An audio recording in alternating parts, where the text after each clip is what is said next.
Well, hiya, BookTube. Bill Ruttenberg here with the Ruttenberg Library. I wanted to come to you with, I'm going to have a series of book hauls here. Recently, I've been maybe 2 weeks ago, week and a half, 2 weeks ago, Todd from Todd's Bursting Bookcase sent me a present in the mail, a couple presents. And it was a couple boxes of books. And if you follow his channel, you know that he has been making a huge effort to cull the herd in his library. And so as he was going through his books, he was thinking, of people he could, stores he could take them to for credit, people he could send them to that would get some use out of them, and I am one of those people. And I gladly accepted those. And his collection, if you've never watched any of his bookshelf tours or any of his book hauls, his collection is A, massive, and B, extremely impressive. He has got one heck of a nonfiction section in his library. And like I said, I was glad to add these in. And so I am going to show you a stack of books. This is going to take 3 videos. I'm going to show you a stack of books that he got for me. And then I'm also going to show you in each of these videos a set of Folio Society books that I was able to get from our local public library, as somebody had donated some books there. And I gladly received some Folio Society. So I'm going to actually start the video off with that. So the Folio Society video that I got from our local library is Empires of Early Latin America. Okay, so it's a box set, and it has all 3 of the major empires, the Incas, Mayas, and Aztecs. And the Incas was by Nigel Davies, the Maya was by Norman Hammond, and the Aztecs was by Nigel Davies also. Again, these are all Folio Society. Pretty sharp books. I was very, very impressed. So here's like the cover of the Incas. Pretty cool stuff. And if you've never seen the insides of these, they are super clean. They have wide margins. The print is just about perfect. It's not too small, not too big. And of course, as you get into, like, there's your title page there. It's got some neat artwork there. It's got full color pictures. There's Machu Picchu. Just really, really neat stuff. These books are absolutely beautiful, and I'm very, very happy to have them. I was very willing to bring those into the library. So those are really nice addition to the library, and they were printed, of course, out of London, but they are 2007. 2007. This is the 8th printing from 2007. But anyway, these are really cool books. Let me maybe get these other 2 out so you can see the covers of them. So there's another one. And here's the Aztec one. And all of them have full photos in the middle of them. So there's one there. So, yeah, like I said, very glad to have those. So those were from the library. And now I'll get to the stuff that Todd sent me. Put these away. So let's go ahead and get to these books that Todd sent me from the Bursting Bookcase. So, a lot of this is going to be brand new to me. That's what's best. That's the best thing about these sets of books, is it's a whole bunch of stuff that I am not familiar with, and these first 2 especially. So this first one is The Hellhound of Wall Street: How Ferdinand Pecora's Investigation of the Great Crash Forever Changed American Finance, by Michael Perino. And so here's that book. I'll give you the covers there. This is from the Penguin Press out of New York. It's a 2010 book, and not familiar with this at all. So let me read you the front cover here. It says, in The Hellhound of Wall Street, Michael Perino recounts in riveting detail the 1933 hearings that put Wall Street on trial for the Great Crash. Never before in American history had so many financial titans been called to account before the public, and they had come within a few weeks of emerging unscathed.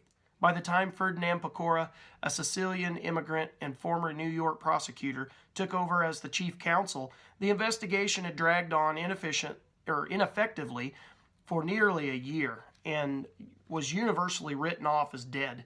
The Hellhound of Wall Street provides a minute-by-minute account of the 10 dramatic days when Pecora turned the hearings around, cross-examining the officers of National City Bank, today's Citigroup, particularly its chairman, Charles Mitchell, one of the best-known bankers of his day. Mitchell strode into the hearing room with obvious disdain for the proceedings, but he left utterly disgraced. Pecora's rigorous questioning revealed that Citibank was guilty of shocking financial abuses, from selling worthless bonds to manipulating its stock price. Most offensive of all was the excessive compensation and bonuses awarded to its executives for peddling shoddy securities to the American public. Pecora became an unlikely hero to a beleaguered nation. The man whom the press called the Hellhound of Wall Street was the son of a struggling factory worker. Precocious and determined, he became one of New York's few Italian-American lawyers, at a time when Italians were frequently stereotyped as anarchic criminals. The image of an immigrant lawyer challenging a blue-blooded Wall Street tycoon was just one more sign that a fundamental shift was taking place in America. By creating the sensational headlines needed to galvanize public opinion for reform, Pecora's hearings spurred Congress to take unprecedented steps to rein in the freewheeling banking industry and led directly to the New Deal's landmark economic reforms. A gripping courtroom drama with remarkable contemporary relevance, the Hellhound of Wall Street brings to life a crucial turning point in American financial history. So that'll be good. Like I said, that'll be all new stuff to me. I'll be learning quite a bit. Here is another one. It says, the Hellhound on his trail, the stalking of Martin Luther King Jr. in the international hunt for his assassin by Hampton Sides. Okay, there's your spine, the cover, and this is from Doubleday. It's 2010. So this says, from the critically acclaimed author of Ghost Soldiers and Blood and Thunder, a wrenching, taut narrative about one of the greatest tragedies in American history. On April 23, 1967, prisoner 416J, an inmate at the maximum security Jefferson City Penitentiary in Missouri, stuffed himself into a bread-filled metal box bound for the prison farm workers. He became the first man to successfully escape in the institution's 131-year history. Fashioning himself Eric Galt, this nondescript thief and con man drifted through the American South, down into Mexico, and then to Los Angeles. His dream was to become a director of porn films. On November 1st, 1968, in Memphis, Tennessee, 2 garbage men were crushed to death by the hydraulic press of their antiquated truck. The exclusively African-American workforce, which labored for long hours with little pay, went on strike. A month later, the Reverend Martin Luther King Jr. joined their cause. Exhausted by constant death threats and the toll of his punishing schedule, the Nobel laureate was at the nadir of his extraordinary career. Beset on the left by the Black Panther movement, which felt his nonviolent methods were a form of Uncle Tomism, and viciously harassed by J. Edgar Hoover, who considered him a dangerous radical, King desperately wanted to further his faltering civil rights crusade. But the garbage workers' march down Beale Street, the historic avenue of the blues, turned violent. Humiliated, King vowed a return to Memphis in April. Hiding in the seedier precincts of Los Angeles, his porn career going nowhere, the man called himself Eric Galt, became a follower of George Wallace, the segregationist demagogue who was running for president of the United States. Galvanized by Wallace's racial rhetoric, Galt threw himself into the campaign and began tracking the movements of King. In Hampton Sides' electrifying account, we see these 2 men, one of whose courage and savvy embodied one of the 20th century's greatest causes, and the other who lived his stunted life in the shadows as they crisscross the country, Galt stalking King, until the devastating moment at a Memphis motel, when the drifter catches up with his prey. Against the backdrop of a resulting nationwide riots, political crisis, and the pathos of King's funeral, Sides deftly weaves a cross-cut narrative of the assassin's flight and the massive, desperate search to find him, led, ironically, by the same FBI whose director had hoped to hound King to death. The epic chase would involve thousands of agents, traverse multiple countries, and take 3 months of meticulous detective work until Galt, a.k.a. Harvey Lawmeyer, a.k.a. Ramon George Sneed, a.k.a. James Earl Ray, was captured only days before he planned to take refuge in the racist state of Rhodesia. Magnificent in scope, relentless in narrative drive, drawing on a wealth of previously unpublished material, Hellbound on His Trail is a profound examination of the costs of hatred and how history is often a matter of petty bringing down the great. So this will be, a new area for me. I've never read anything on the killer of Martin Luther King Jr. And so this will be, new ground. So that'll be good for me.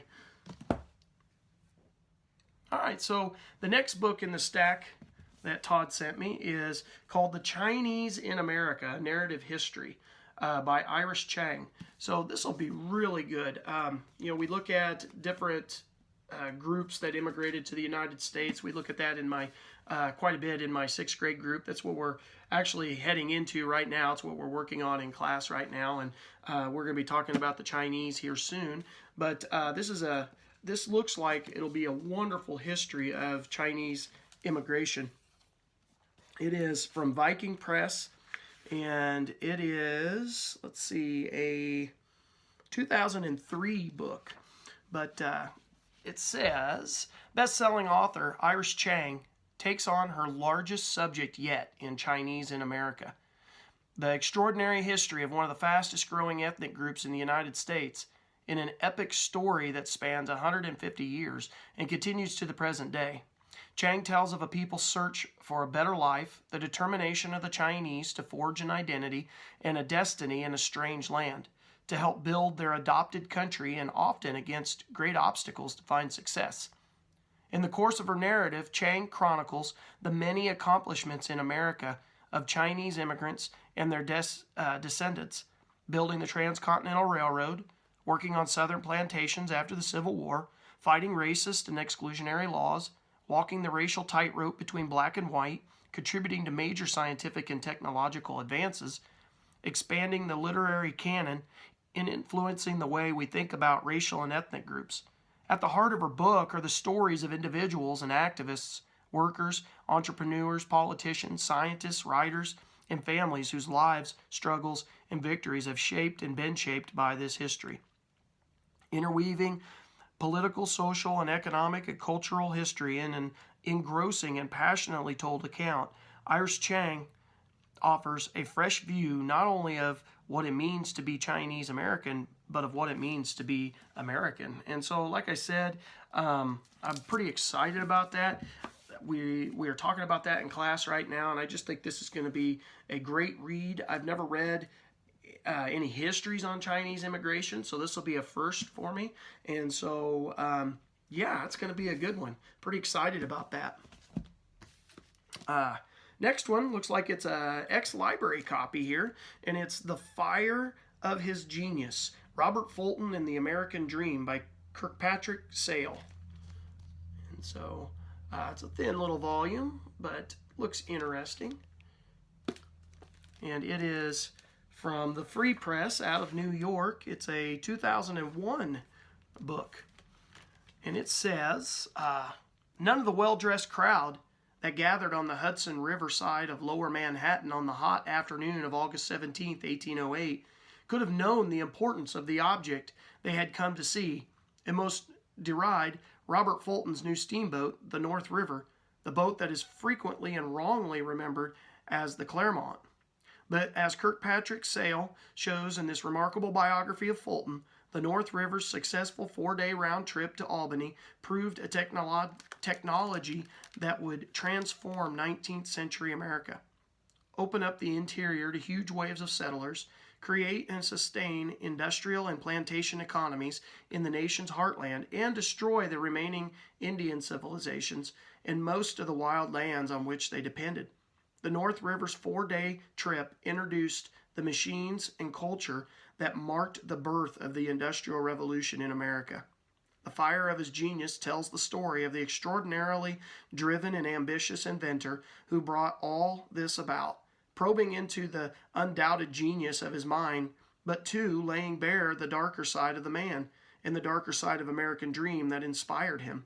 It depicts one of America's earliest heroes, but at the pinnacle of creativity and success, fame and fortune, and in the depths of solitude, recklessness, and conscientiousness that preceded his early death, Fulton spent much of his life defending patents for everything from rope-making machinery to submarines to proto-torpedoes that he attempted to sell in succession to the French, the British, and the American navies. All of this is set against a brilliant portrait of a dynamic historical period filled with characters from Bonaparte to Jefferson, Cornelius Vanderbilt to Meriwether Lewis, Robert Livingston to Benjamin West, and events from the Lewis and Clark expedition to the War of 1812, the Louisiana Purchase to the bombing of Fort McHenry, the treason trial of Aaron Burr to the great removal of American Indians. Here are the taming of America's rivers and the building of its great canals, the introduction to every body of water of Fulton's large, noisy, showy, fast, brash, exciting, powerful, and audacious machine that was the very embodiment of America. A biography that bears comparison to the best work of David McCullough, Dava Sobel, and Gary Wills. The fire of his genius is a remarkable achievement of extraordinarily clear window into an extraordinary time told with deftness, zest, and unflagging verve. All right, so that's going to be interesting. Very exciting time in American history when you talk about technological innovations and just new stuff coming on that really propelled the United States ahead in its, its industrial quest to dominate the world, I guess. Yeah, just that's going to be good. All right, so the next one is The Forgotten Terrorist, Sirhan and the Assassination of Robert F. Kennedy. So this is by Mel Ayton. And so this, again, brand new territory for me. And if you're new to the channel, I teach early American history. So all of this stuff that's taking place in the 20th century, all these books I'm getting in the 20th century, I have not read a lot on it just because I teach the 17th, 18th, and 19th centuries. And I don't teach the 20th century all that much. And so this is going to be a lot of new ground for me. But this is from The Forgotten Terrorist. It's from Potomac Books Incorporated out of Washington, D.C., and it's 2007. So inside cover says, Robert F. Kennedy's assassination in 1968 seemed like it should be an open and shut case. Many people crowded in the small room at the Los Angeles famed Ambassador Hotel that fateful night and saw Sirhan pull the trigger. Sirhan was convicted of the crime and still languishes in jail with a life sentence. However, conspiracy theorists have jumped on inconsistencies in the eyewitness testimony and alleged anomalies in the forensic evidence to suggest that Sirhan was only one shooter in a larger conspiracy, a patsy for the real killers, or even a hypnotized assassin who did not know what he was doing. Mel Ayton profiles Sirhan and presents a wealth of evidence about his fanatical Palestinian nationalism and his hatred of RFK, which motivated the killing. Ayton unearths neglected eyewitness accounts and overlooked forensic evidence and examines Sirhan's extensive personal notebooks. He revisits the trial proceedings and convincingly shows Sirhan was in fact the lone assassin whose politically motivated act was a forerunner of the present-day terrorism. The Forgotten Terrorist is the definitive book on the assassination that rocked the nation during the turbulent summer of 1968. Yeah, and that definitely was turbulent because a lot of people thought that, Robert Kennedy was going to win the presidency that year. He was well on his way. And so this will be a really interesting piece. I, again, never read anything on it, so brand new stuff for me. I'm pretty excited about this. Next book in the stack is American Gunfight, The Plot to Kill Harry Truman and the Shootout That Stopped It by Stephen Hunter and John Bainbridge Jr. All right, and I like Harry Truman. I'm a Missouri boy originally, and so, of course, he's from Independence, Missouri. I've been to his presidential library several times. Absolutely wonderful place to go. If you ever get a chance to stop at the Harry Truman Presidential Library, you should do it. It's pretty neat stuff. Like I said, I've been there multiple times. I've taken kids there. I've been there as a student myself. Just really cool stuff. This book comes from Simon & Schuster out of New York. It's a 2005 book. So I'll just read the back cover with this one. So it says, on November 1st, 1950, two Puerto Rican nationalists named Oscar Collazo and Gracilio Sola pulled German automatic pistols and attempted to storm Blair House at 1651 Pennsylvania Avenue, Washington, D.C., where the President of the United States, Harry S. Truman, was at that moment, 2:20 p.m. on an abnormally hot Wednesday, taking a nap in his underwear. They were opposed by a 3-man Secret Service detail and 4 White House police officers.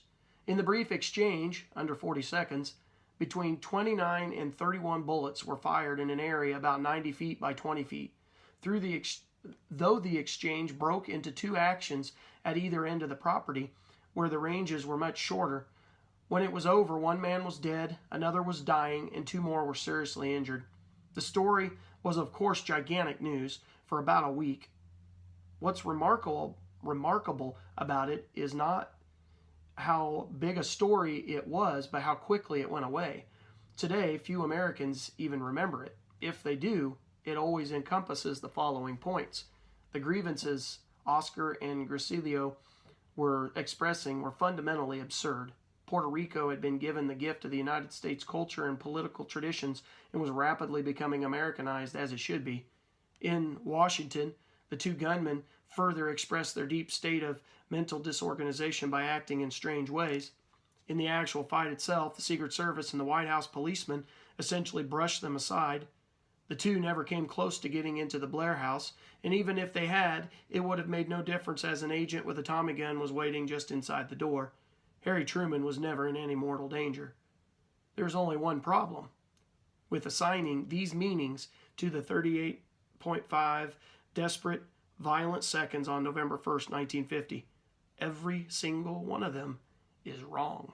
All right, so kind of a look at what this book's going to be. Says that most people have forgotten it. Honestly, I've never heard of it. So, again, I don't read a lot in this era, so that'll be brand new stuff for me.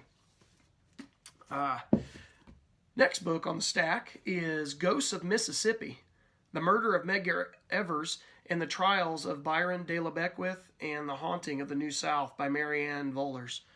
And so we got some civil rights stuff here, or civil rights era. Pretty famous murder here. So this is a Little Brown and Company out of Boston, 1995 book. So it says, whether you call the trial of Byron de la Beckwith a miracle or a travesty, it is hard to argue against the symmetry of the event. People who were hoping to hear the word guilty describe a peculiar physical sensation when the verdict was read. For a moment, the components of the universe seemed to click into place like an engine that suddenly catches and comes to life. The cops, the prosecutors, and the state itself, awash as they were in public and private sins, achieved a brief, shining moment of grace. And that's from Ghosts of Mississippi. The actual wording on the cover here. The civil rights movement was just beginning to catch fire in Mississippi on the night in 1963 when white supremacist Byron de la Beckwith crouched in the honeysuckle across the street from the NAACP leader Medgar Evers' house and shot him in the back. 3 decades later, Beckwith was finally convicted of murder and sent to prison for life. It was his third trial, and the previous two having ended in mistrials in 1964. And it concluded one of the most rankling cases of the Civil Rights era. In Ghosts of Mississippi, journalist Mary Ann Vollers tells the inside story of that state's struggle to confront the ghosts of its violent past in order to bring a killer to justice. Medgar Evers was a martyr of the 60s, the first man down in the decade of the assassin. His murder might have gone unpunished if not for the uneasy alliance between his widow, who vowed to go the last mile for her husband, and a young white prosecutor who finally found the way. Vollers weaves a compelling narrative that captures the journey from the Old South to the New, drawing on her rare access to prosecutors, Evers' family, and Beckwith himself. Vollers recreates the events of Evers' life and death while bringing to light new facts and insights into the assassination case and the conspiracy theories that surround it. The result is a thrilling tale of racism, murder, courage, redemption, and the ultimate triumph of justice. All right, so that'll be a good look at the case of Medgar Evers, the Ghosts of Mississippi. All right, so the next one's a small volume. It's Custers Gold, the United States Cavalry Expedition of 1874 by Donald Jackson. So, real small book. It's from the University of Nebraska Press out of Lincoln, and it is a 1966 book. So it says, white settlers had little interest in the semi-arid land assigned to the Sioux under the Treaty of 1868, and for a time the Indians enjoyed their domain in relative peace. However, when rumors spread in the Black Hills that the Black Hills of the Dakota Territory were rich in gold, miners and newspapers wanted to organize prospecting parties. At first, the government discouraged attempts to trespass upon the Sioux land, but under the pressure of public opinion, the Army in 1874 sent the 7th Cavalry Regiment, commanded by General George A. Custer, to explore the hills. With reports that gold had indeed been found by Custer, all hope of preserving the Sioux Treaty vanished. Miners flocked to the area despite attempts by the government to keep them out, and by 1876 the Black Hills had been officially removed from Sioux control. The story of the expedition and its effects on relations with the Sioux is told from the government documents, including much new material from the National Archives and from newspaper correspondence, reports, and previously unpublished journals. William Illingsworth original photographs of the expedition reproduced here were almost as influential as reports of the expedition in luring settlers to the Black Hills. A superb example of the way military history and Western history, in fact all history, ought to be written by John Bakeless. Donald Jackson's most recent book is The Voyages of the Steamboat, Yellowstone, 1985. So anyway, this is going to be, I think, pretty good. Another good look at General Custer. We got a lot of stuff from Todd about General Custer. All right. Next one is a nice biography. You can always use another biography. This is The Life of Admiral Christopher Columbus by his son Ferdinand, translated and annotated by Benjamin Keene. So that'll be real good. I'm excited about that. It is a Rutgers University Press out of New Brunswick, New Jersey, and it's from 1959. So it says here's the first complete, adequate English translation of the famous biography of Columbus by his son. The book was written in Spanish but originally published in translation in Italian in 1571. No ordinary life, the book is a moving and personal document recreating the action and drama of discovery, provoked in part by the Crown's attempts to diminish Columbus's role as discoverer. It reveals the restrained emotions of a loving son jealous of his father's honor. Ferdinand had access to all his father's papers. At the age of 13, he accompanied Columbus on the high voyage, and participated in many of the events of which he wrote. The action of his narrative has the irresistible excitement of an adventure story. Shipwreck, storms, battles with mutineers or Indians. Ferdinand tells matter-of-factly about griffins, Amazons, and sorcerers. A monstrous fish is a warning of a great storm.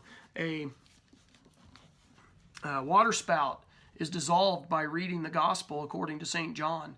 But the history is not all concerned with the voyages.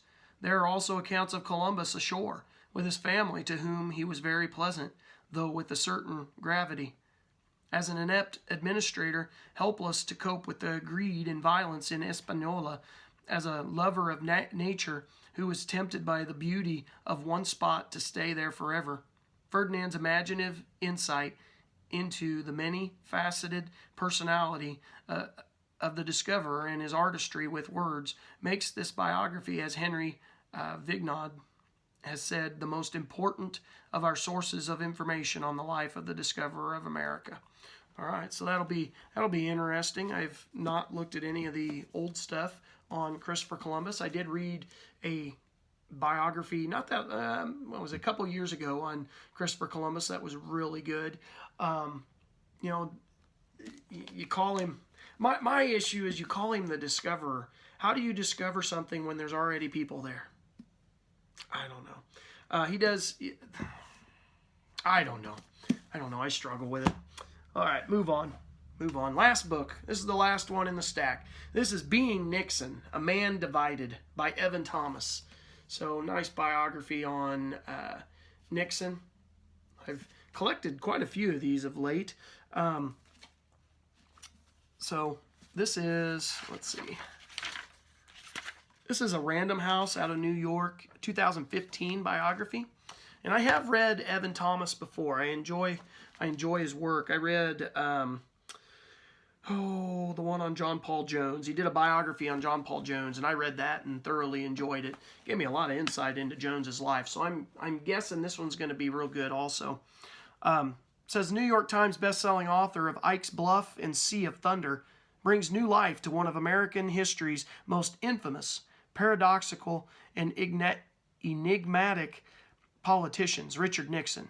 Dispensing with myths to achieve an intimate and even-handed look at the actual man, Evan Thomas delivers the best single-volume biography of Nixon to date. A radical, unique portrait of a complicated figure who is both determinedly optimistic and tragically flawed.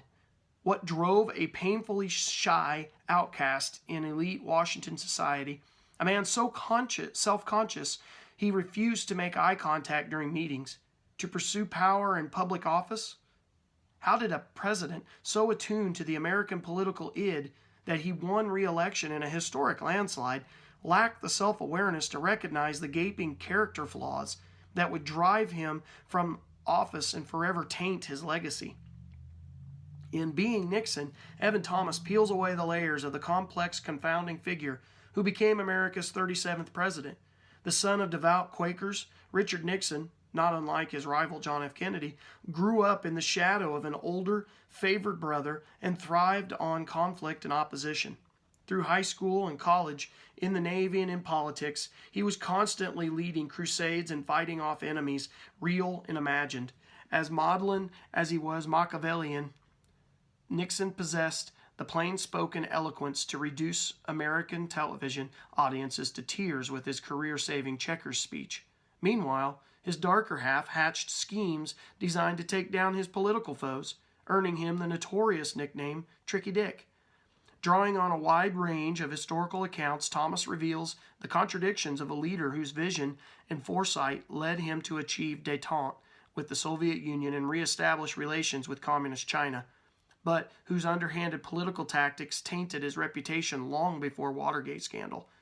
One of the principal architects of the modern Republican Party and its silent majority of disaffected whites and conservative ex-Dixiecrats, Nixon was also deemed a liberal in some quarters for his efforts to desegregate Southern schools, create the Environmental Protection Agency, and end the draft.